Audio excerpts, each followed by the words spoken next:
Hi everyone and welcome back to my channel. So today's recipe is going to be one that has been requested for a while, and the first person to request this was someone that's close to me called Danica. So Danica, I hope you enjoyed this recipe. You asked for me to make it from scratch and I tried my best. So I hope you all sit back and enjoy as I show you all how to make Pani Puri. This recipe is going to have a few steps to it, so it's going to be a little longer than my regular videos. To make the dough, we're going to start with fine cream of wheat, all-purpose flour, whole wheat flour, and hot water to bring it all together.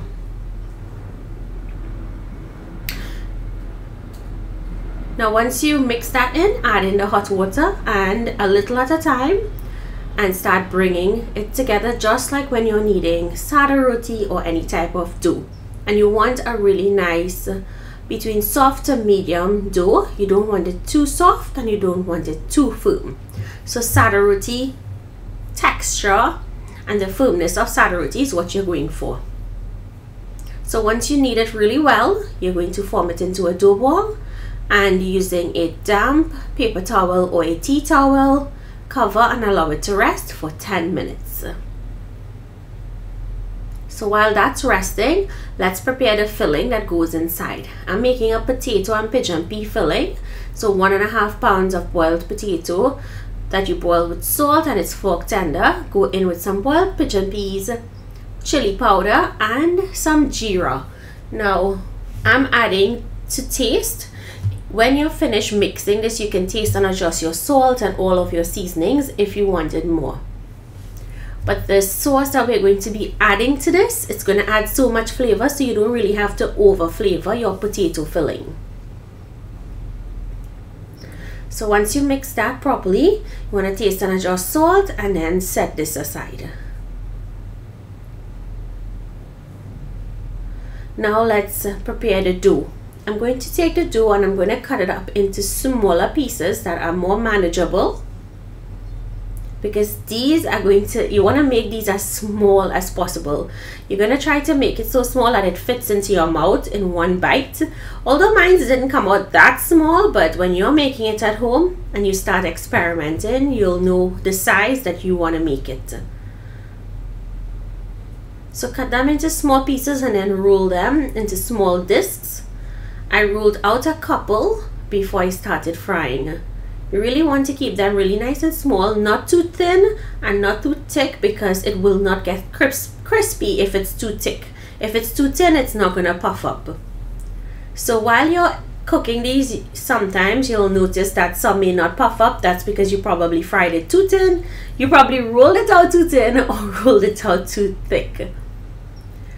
Once you have the perfect thickness and you fry them, they fry up pretty quickly. You want them to fry until they're golden and they start to turn slightly opaque, and you would know that it's nice and crispy at this point, and then you remove it from the oil and continue frying the rest. And if some of them didn't puff up, guys, feel free to still use them as long as they're crispy. You can treat them like a nacho. Just place everything on top of it and eat it like a nacho.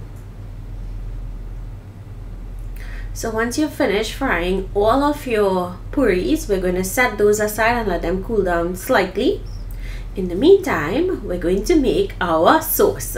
This is the mint cilantro sauce. I'm going in with some shadow BENI because of course I have to add a little Trini twist to it. Cherry peppers, pimento peppers, garlic, handful of mint, and a handful of cilantro, along with salt and water to bring it all together. Now I'm using 3/4 cups of water. If you want it thinner, more water down, add more. I liked it at this consistency.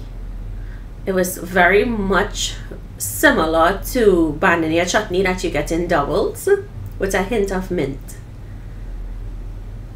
So all we have to do now is give this a mix. You see the consistency?